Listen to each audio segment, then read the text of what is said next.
Okay, so for this first part, the goal is just to be familiarized with the basics of cryptocurrency. Yun lang talaga goal natin, no? Yung mga crypto-related na highfalutin na hayaan muna natin siya. We don't need to dive deep so much on the topic of crypto kasi we will be learning that along the way naman, no? In line with the service that we're going to make. Okay, so just setting an expectation. Of course, we don't want you to become a crypto expert agad dito. No, ang goal lang natin magkaroon lang tayo ng familiarity on what's crypto. No, ano yung basics ng crypto. Yes, we have recording. No, we have recording naman for this session. Next. Okay, so let's get straight to what is cryptocurrency. Ano nga ba yung cryptocurrency? Okay, before we proceed to the next slide, can you type one sa chat kung familiar na ka sa crypto? Okay, Jocelyn, Weng, Angelico. Okay, so marami na rin familiar sa crypto. Pero how deep is your knowledge with regards to crypto, no? Let me know naman dun sa mga taong hindi pa familiar talaga or may idea lang pero hindi pa talaga alam. So can you type two naman kung hindi pa talaga familiar? All right, two, two, two. All right. Okay, okay. So there's a lot pa rin pala na okay, good. At least we have half nung ating audience right now for about cryptocurrency. So again, foot on the door, knowledge, ang goal natin dito is just to be familiarized, no? So thank you for those who are, familiar na or may crypto experts na dito. Kudos to you guys. And again, for the sake of our other co-participants, I'll be talking about crypto basics on this first part. All right. Next slide. Okay, so to fully understand the the concept of cryptocurrency, we should first understand the history of money or currencies. No, I'm not sure if most of you have studied this, especially sa mga accountants, no, and CPAs out there. But this is just a review, quick review lang then of the history of money. So next. Okay. So let me talk about, no, very quick, yung history of money. So history of money nag-start siya way back, no, on the prehistoric times to ancient civilizations using barter system. So in early human societies, people traded goods directly through barter. So I'm pretty much sure alam niyo na to, no? So this system relied on the double coincidence of wants. Again, yung barter system is reliable or relying on the double coincidence of wants, meaning both parties had to want what the other had to offer. So barter was limited by factors like perishable, perishability of goods, in the indivisibility, and lack of standard measure of value. So, ang goal lang ng barter system talaga, kung gusto mo ng both parties, sige, palitan tayo, mag-trade tayo. Ganun lang yung normal na transactions noon, no? So, yun yung parang unang concept of money, no? Wala pa talagang value or standard measure ng value ng mga gamit or ng properties na tinitrade. As long as meron lang coincidence of wants, no? So, yan, that's the first one. Next, nagkaroon tayo ng, dahil nga limited siya, no, yung barter system, ang daming mga loopholes, no, on that kind of money or transactions. Nagkaroon tayo ngayon ng next, yung commodity money. So, this is during the time of mga ancient times to Middle Ages, no. So, to address the limitations of barter, various societies started using commodities with intrinsic value as money. So examples ito yung shells, livestock, grain, precious metals like gold and silver. So these items were widely accepted as a medium of exchange and a store of value. Ito, nagkakaroon na sila ng concept of value na kapag gold, pag silver, pag metal, mga shells, mga livestock, may particular value na, may valuation na, no, yung commodity money. So, okay, no, nagkaroon na ng konting uh, concept, no, ng value. Ngayon, nagkaroon na tayo ng metal coins. Ito, during the ancient times to modern era, no.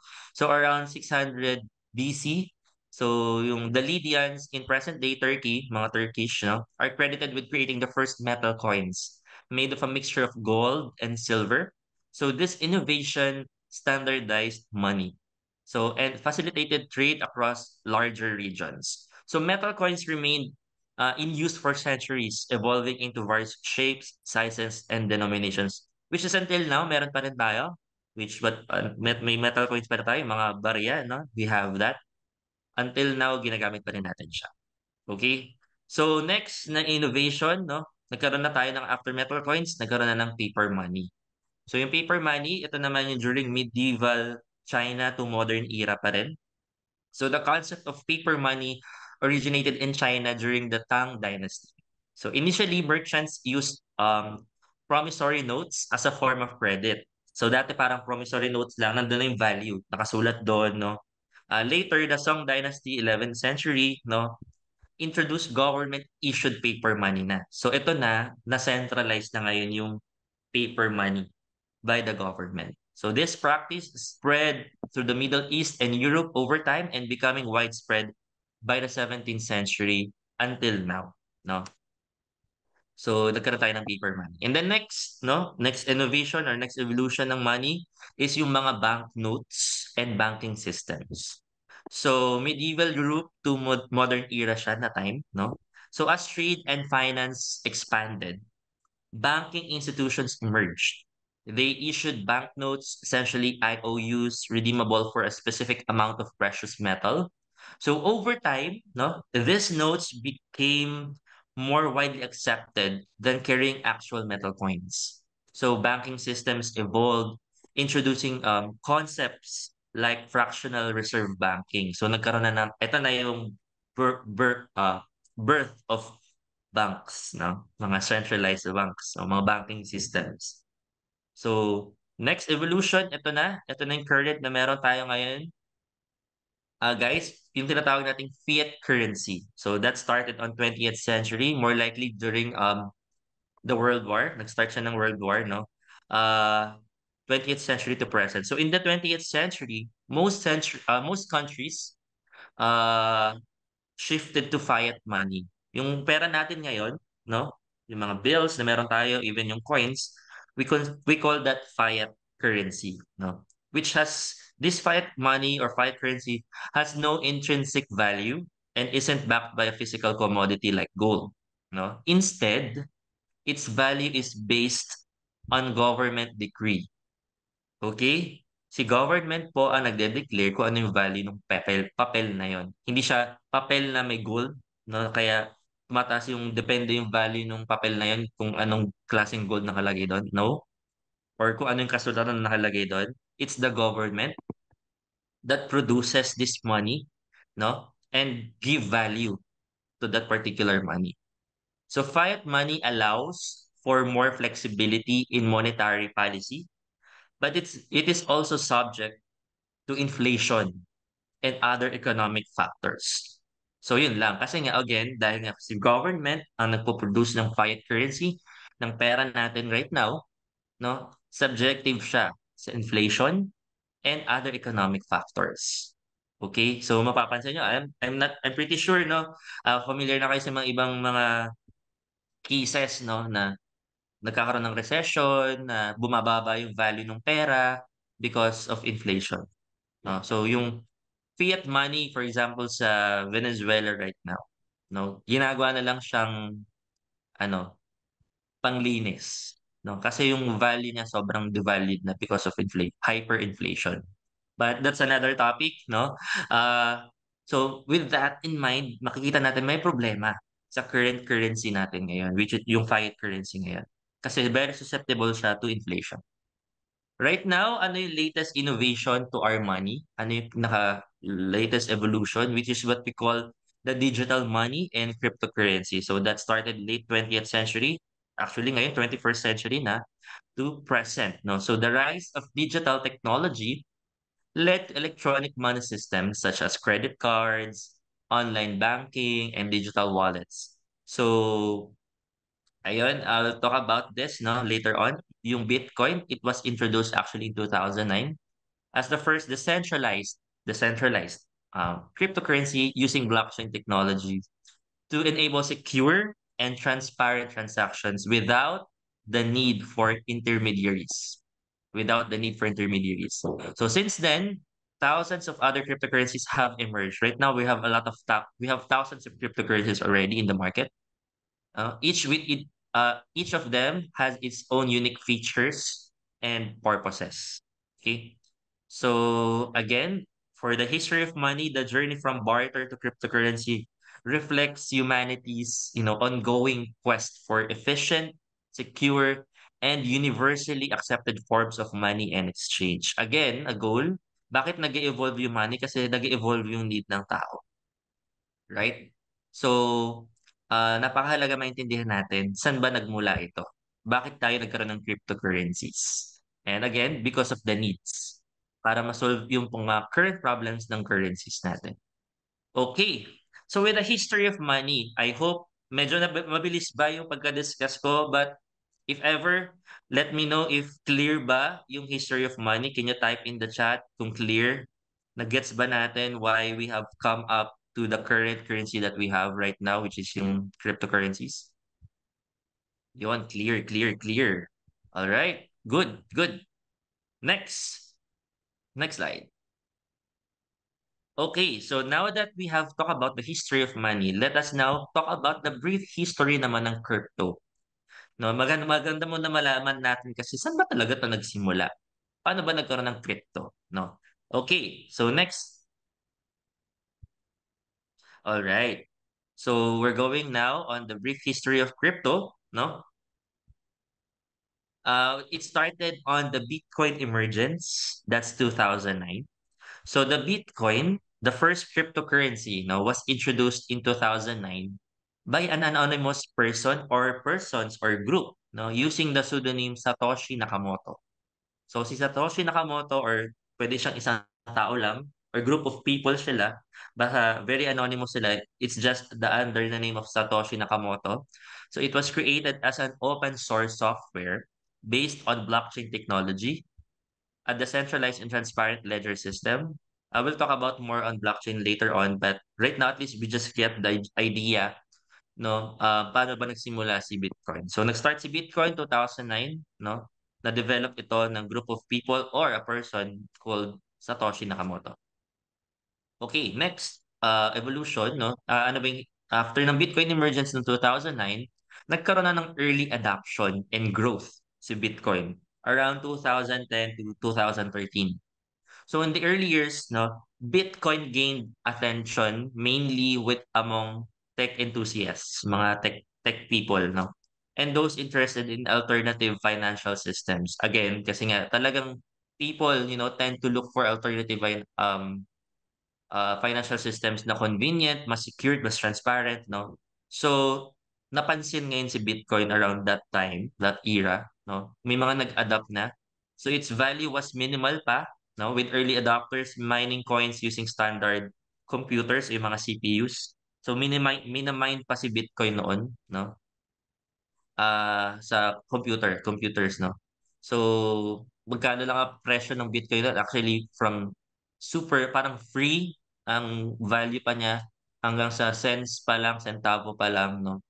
And yung mga tech enthusiasts noon, bumibili sila ng mga Bitcoin na talagang super mura lang, no?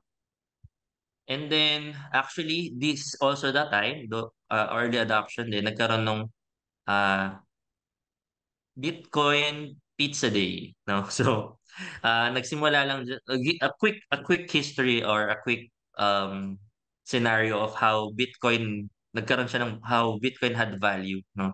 So this guy, this tech guy, no, bumili siya ng pizza using 10,000 Bitcoin.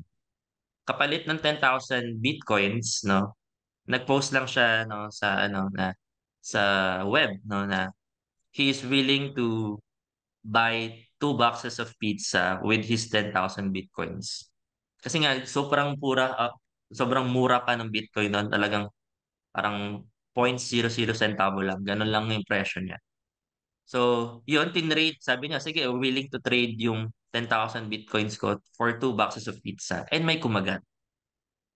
may kumagat, no, nung offer niya, and the rest is history right now. So just to share with you, the current price of Bitcoin is tumaas siya until $60,000 right now.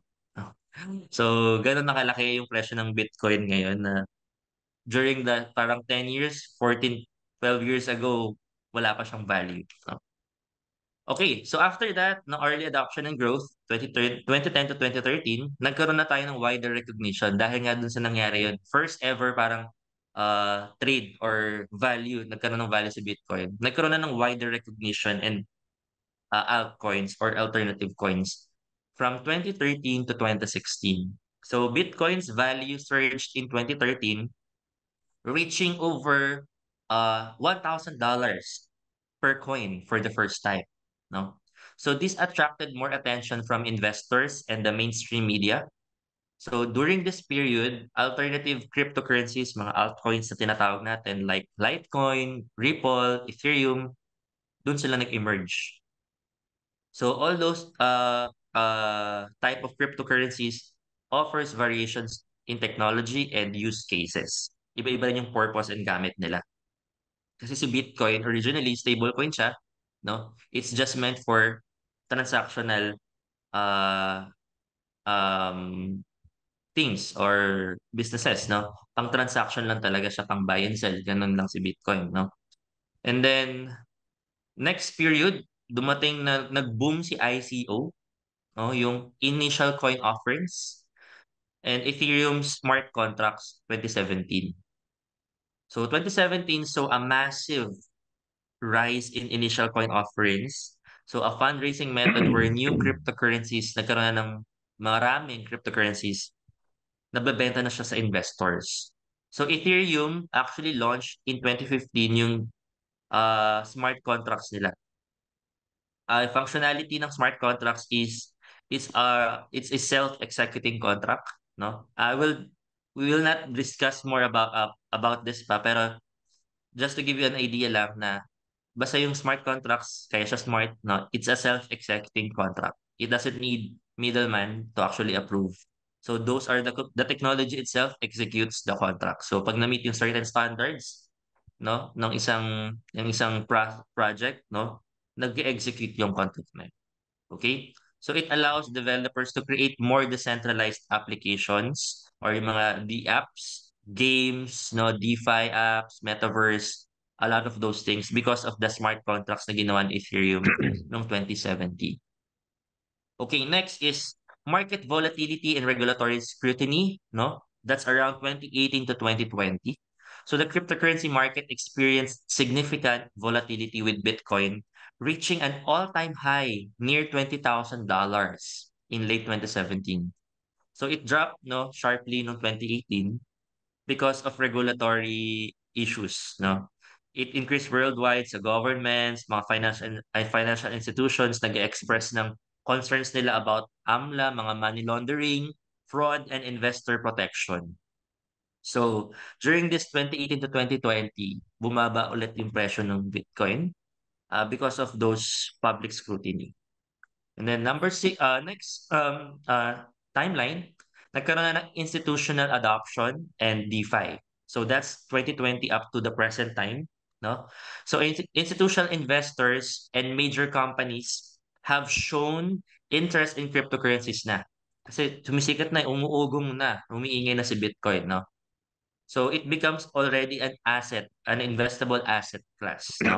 So Bitcoin's value surged again, no? Surpassing $60,000 in 2021. Imagine $60,000. The rise of decentralized finance or DeFi platforms built on blockchain technology to offer various financial services without intermediaries also gained traction. So, yun, nagkaroon na ng ano, no? Nagkaroon na talaga ng interest. Marami. Investors, different companies, no? Even the government themselves right now are interested already on this digital asset that we're talking about called cryptocurrency. And then the last, no, until what we're doing right now is in diversification and continuous innovation, no? So the cryptocurrency landscape continues to evolve. Nag-evolve siya until now. no? With ongoing developments in blockchain technology, scalability solutions, no, and regulatory frameworks. So new cryptocurrencies with innovative features and use cases are regularly introduced, contributing to a diverse ecosystem beyond Bitcoin and Ethereum. So kaya tayo may mga centralized exchanges then na magagamit para makita natin ano yung mga updates or mga bagong cryptocurrencies. Okay, so throughout the history of crypto, no, cryptocurrency has sparked debates about its potential as a digital asset, its role in the future of finance, and the challenges and opportunities it presents for global economy and society. So, very intriguing siya and I know kaya kayo nandito din, everyone, is you're curious about cryptocurrency, right? No, you would want to learn ano nga ba talaga to and how I can really, uh, maximize or take leverage sa cryptocurrency. Especially as you, as accountants, as professionals in the finance sector, mahalaga makita natin na, uy, this is money. And when there's money, nandun yung trabaho natin, no? As people working in this industry. So it's just right time for us to actually learn this, no? Okay, so kung clear naman kung paano nag-emerge yung crypto, can you type clear in the chat before we proceed on the next slide? Sabi ni Joshua, no, nalaman niya yung Bitcoin kasi na-scam ka. So, yeah, no, talaga naman minsan may mga iba-iba yung entry point natin sa crypto. Minsan hindi siya kagandahan, but we learn from it, right? We learn from it talaga. Sabi ni Ferdinand, no, when I encountered Bitcoin, its price is at $2 only. Imagine mo, from $2 right now, we're like $60,000 na yung price ng Bitcoin na yun. And kung meron ka mang Bitcoin Gen 1, Ferdinand, no, malamang sa malamang, nako, milyonary na to si Boy. The joke lang. Pero, yeah, imagine nyo na lang yung opportunity on the cryptocurrency. Unlike sa fiat money na government yung nagre-regulate, na they will be the one to dictate the value of our money, no? Sa cryptocurrency, hindi, no? Wala pang Bitcoin kasi that time meron pa ako down. Ramdam ko yung pagsisisi mo, bro. Yung ngayon, di ba, imagine mo, 2,000, $2 mo lang siyang nakita tapos ngayon $60,000 na. Yung value niya, no? Panahon po kasi ng dinosaur si Juan pinanganak eh. Uy, grabe naman. $2 ba naman? Anong taon ito? So mga siguro $2 nasa 2013, ganun, 2012. Siguro mga ganun. O 2011, maybe. Mga 2011 siguro. Kasi dun pumutok yung ano eh. 2012, $3 siya. Ayun, mga 2019, hindi, mataas na ang value ng ano ng Bitcoin around 2019, no? 2009. Baka mga ano siya, mga alternative Bitcoins. Hindi sila pure Bitcoin. Mm-mm. Sige, okay. Since clear na, let's proceed on to the next slide. So, ayun. Ang tanong, no, what is cryptocurrency? So, let's talk about cryptocurrency na. Okay, next. Knowing the history of money, the history of crypto, let's talk about ano ba yung definition ng crypto. So, cryptocurrency, no, is digital or virtual money secured by cryptography. Ganun siya kasimple, no? It's a currency secured by cryptography, kaya siya tinawag na crypto. No, ano ba yung cryptography? So, cryptography is the practice of protecting the confidentiality and integrity of information by using mathematical algorithms to encode and decode messages. Medyo malalim, no? But ito na lang to, yung cryptography ginagamit siya for security and privacy purposes. Itong ginagamit siya cryptography din sa mga war or sa mga ano din to actually deliver secret messages and codes, no, na i-decode lang ng mga nakakaalam lang din doon on particular ecosystem. So si cryptography, no, yun yung purpose niya. So si cryptocurrency, no, imagine niyo na lang nira-run siya ng computers and meron siyang complex process para ma-secure yung pera. Ganun na lang natin siya intindihan, no? It secures privacy, security, no, ng pera. Kaya siya cryptocurrency. Alright? So, ganun si cryptography. Next.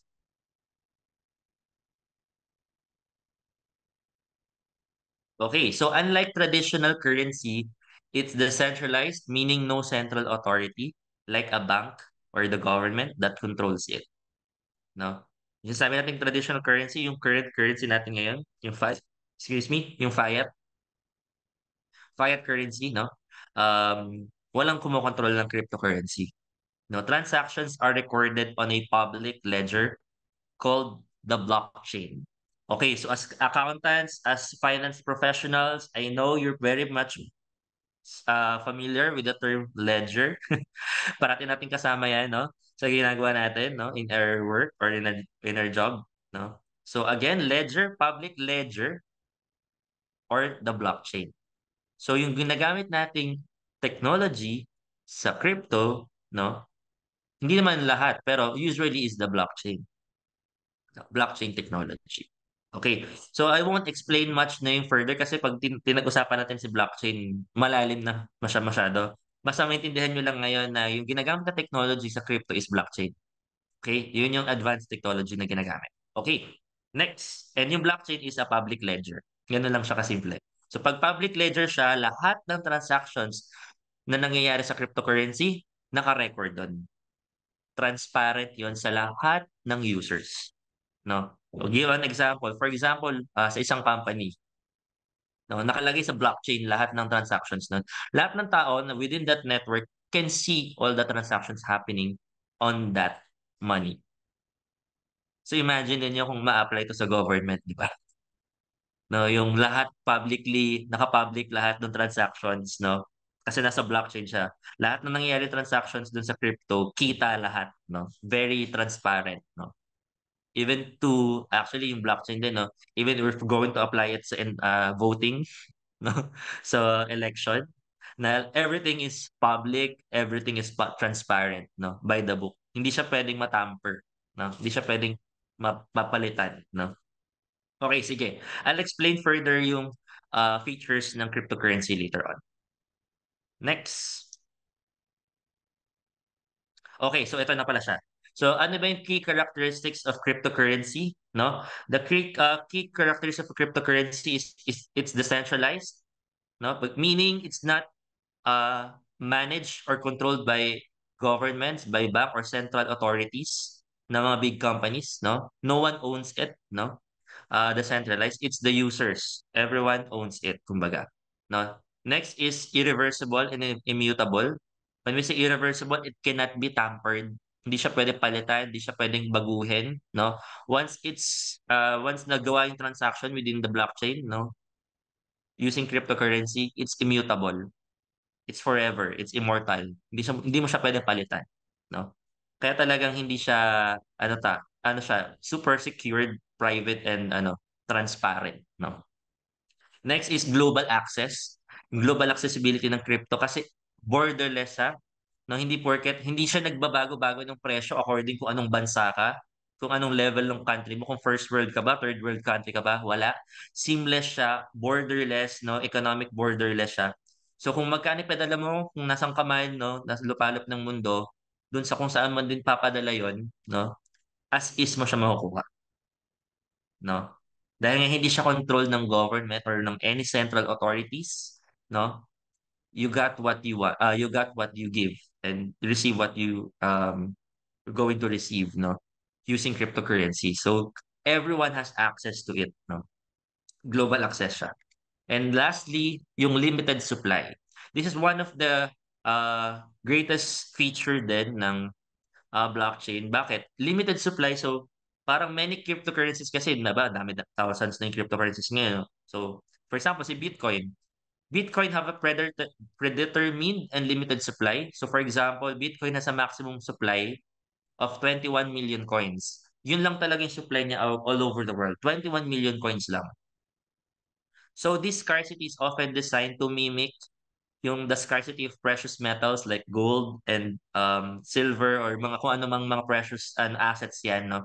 To prevent inflation pressures. So the limited supply can contribute to long-term value appreciation as demand for the cryptocurrency grows, while the supply remains fixed or increases at a predictable rate through mechanisms of uh, through mechanisms like mining rewards. So mapapansin nyo guys, no, limited lang talaga ang cryptocurrency. Pag may mga coins diyan, kung ilan lang yung na-produce, yun lang talaga siya. Kaya hindi siya risk for inflation, no? Kasi controlled yung supply and demand. Kaya tumataas din yung presyo at value ng crypto, no? At yung pagtaas niya, exponential. Imagine mo, kanina $2, ngayon $60,000 na. Ganon yung level ng exponential potential ng cryptocurrency. Dahil nga, limited supply siya, no? Minimimic niya kasi yung gold, yung mga nauna pa rin namang currencies, no? To actually solve the inflation problems. Okay, next. Okay, so ito, how cryptocurrency works. Now, the blockchain is like a public ledger that records all transactions. So transactions are verified by a network of computers called nodes. Mabilis passing lang to para lang maintindihan niyo again, yung familiarize lang kayo how it works, no? And then once verified, transactions are added to the blockchain. Ganun lang kabilis yung proseso ni cryptocurrency. Next.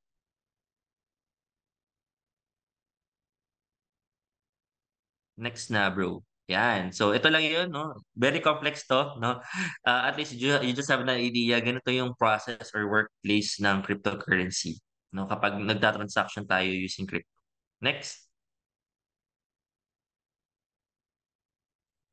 Okay, transactions in wallets. So, to send or receive cryptocurrency, you need a crypto wallet, like an email address for your digital money. So, transactions are like sending an email. You enter the recipient's address, amount, and click send. So your wallet balance is updated when transactions are confirmed. So very familiar na kayo ngayon. We are using already digital banks right now, no? Mga digital wallets natin. Ano yung mga ginagamit ko ngayon? GCash, Maya, GoTime, yung mga online banks ninyo. So pretty much, I know you're all familiar on how to send money and receive money. Imagine nyo, ganun din si crypto. Digital money din siya, no? So, you just have email address, no? Yung tinatawag email address sa crypto is wallet code, no? Na unique for you, no? And yun lang yung kailangan nyo to actually send money. Okay. Sige. Next. So, ito yung sample na sikat na crypto wallet na ginagamit natin yung si MetaMask. So, we won't teach you this na kasi it will take so much of our time. Pero definitely if you would want to learn about crypto and start actually getting or um, collecting crypto, no, MetaMask is the best app out there. Next. Okay, so very quick lang, mining and security. So new coins are created through a process called mining, which involves solving complex puzzles. And mining secures the network and validates transactions. Yun yung goal or ganun yung process ng blockchain. Kaya hindi pwedeng matamper si crypto or si blockchain kasi multiple computers yan na nagko-contain ng same data. At kapag may pinalitan ka sa isang computer ng data na yun, mababalidate yun sa the rest of the computers. At pag na-validate yun ng computer na, uy, may tintamper or may ginagawang himala dito sa isang network na to, sisipain ka ng network. No? Makikita agad na may anomaly. No? Hindi siya papayagan ng technology. So, ganun lang siya kasimple, no? Kaya wala ng intermediaries, wala ng mga central banks or central authorities na gumagawa ng computers na naka-automate siya. Okay, next.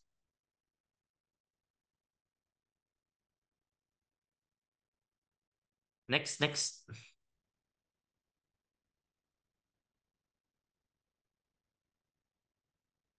Ayan, ganyan, kita nyo yan, ganyan karami yung computers.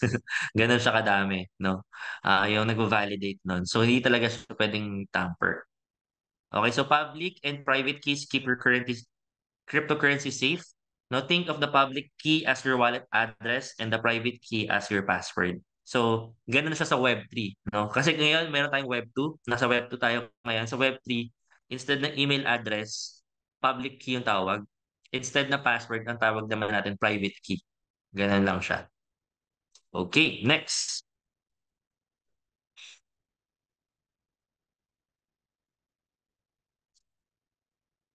Okay, so bigyan ko lang ng quick examples din ng ano yung mga sikat na cryptocurrency.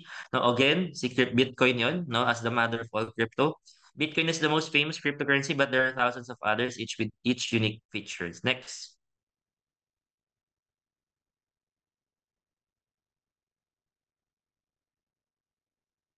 Ayan, si Ethereum din, no? Siya ngayon nagsimula ng smart contracts, yung mga self-executing agreements that run on the blockchain. And next, sorry, bibilisan ko na, no? Kasi medyo mahaba na tayo. So, ayan, iba't ibang types of cryptocurrencies. At least you have the idea. Napakarami niyan. Libo na po ang type ng crypto ngayon na available sa market. Next.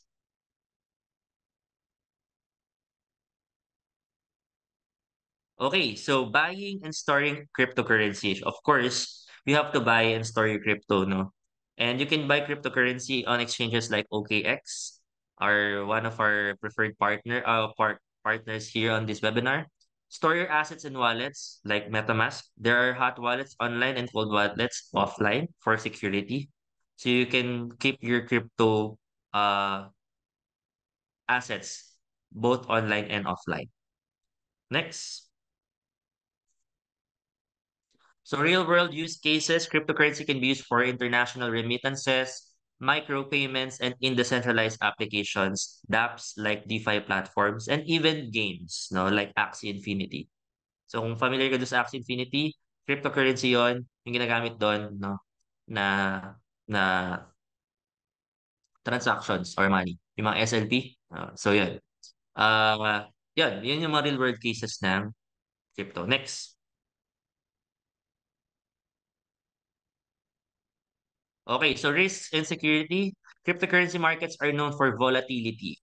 Prices can change rapidly. So kung mataas yung exponential potential niya, mataas din yung potential niya to actually go down and to actually be dissolved. No? Yun lang din yun. Dahil nga volatile siya, no? Ganon din yung high risk din siya. No? So watch out for scams. May nakikita ko sa chat na may mga na-scam na naubusan, nasunugan ng pera, no? Importante talaga mag-your or do your own research for this, no? To educate yourself, use strong security measures, and invest only what you can afford to lose in cryptocurrency. As well as kahit namang klaseng anong investment, kahit hindi crypto yan, no? You just have to understand what you're investing in and ano yung pinapasok nyo, no? Para iwas iyak after, no? Okay. Next. Yes, ibang animal talaga ang crypto. No, whatever you know about forex trading, about stocks, about traditional trading, it's not applicable on crypto. You just really have to, dive deep on this one. Talagang iba siya, no?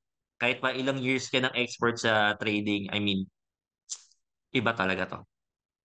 Okay, so to recap, cryptocurrency is digital, decentralized money based on blockchain technology. Ganun lang kabilis i-define si crypto. Digital, decentralized money siya na nasa blockchain. Okay, it's changing finance and technology. The future looks promising. Right now, we're talking about crypto accounting. No, definitely, it's really making ripples, no, on the finance industry. And of course, explore and learn more to make informed decisions.